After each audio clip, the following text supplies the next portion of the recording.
নমস্কার বন্ধুরা, আজকে আমি বানাচ্ছি কুমড়ো ভাজা। কড়াইটা গরম করতে বসিয়ে রেখেছি। আমি কড়াইতে তেল দিয়ে দেবো। অল্প একটু তেল দিলাম।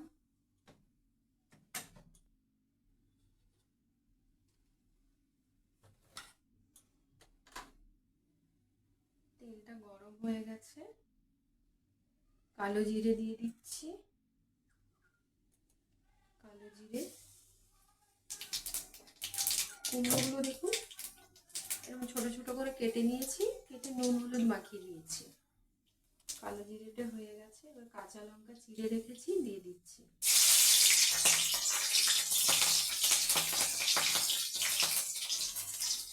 এবার আমি কুমড়োগুলো দিয়ে দিলাম।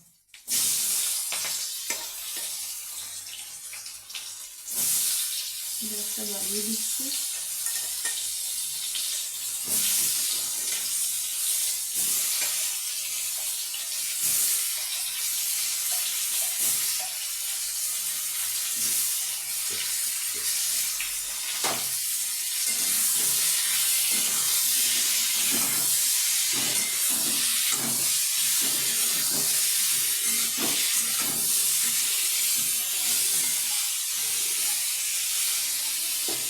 এটা ভালো করে ভাজা হবে।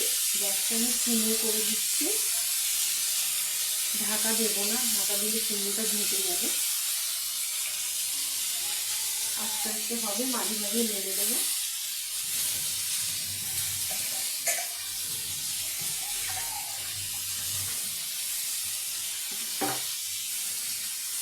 বন্ধুরা, আমরা তো কুমড়ো অনেকভাবে রান্না করে খাই। তার জন্য ভাজা করে খেয়ে দেখবেন, কালো জিরে কাঁচা লঙ্কা দিয়ে, খুব ভালো লাগে খেতে। এটা ভাত, রুটি, পরোটা, লুচি সব কিছুর সঙ্গে খাওয়া যায়। এটা একটু হতে সময় লাগবে, তার মাঝে মাঝে নেড়ে দিতে হবে। গ্যাসটা মিডিয়ামে আছে।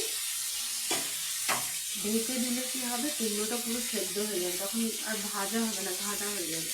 সেই জন্য ঢাকছি না, মাঝে মাঝে ও নেড়ে দেবো। যতক্ষণ ভাজা হচ্ছে ততক্ষণে আমি একটু ফিরে আসছি। নমস্কার বন্ধুরা, আমি আবার ফিরে এসেছি। দেখুন কুমড়ো ভাজা হয়ে যাচ্ছে।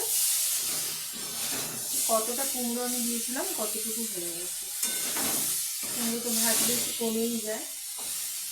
কুমড়ো ভাজাটা হয়ে এসছে। ঢাকা দিয়ে দেখছেন তো, আমি ঢাকা দিইনি, তাতেও কেমন একটু ঘেঁটে ঘেঁটে গেছে। ঢাকা দিলে আরো বেশি একদম ঘেঁটে যেত। আমার কুমড়ো ভাজা রেডি। আপনারা এরকম বাড়িতে অবশ্যই ট্রাই করবেন কুমড়ো ভাজা। আপনাদের কেমন লাগছে কমেন্ট শেয়ার করুন না। দেখুন না, সবসময়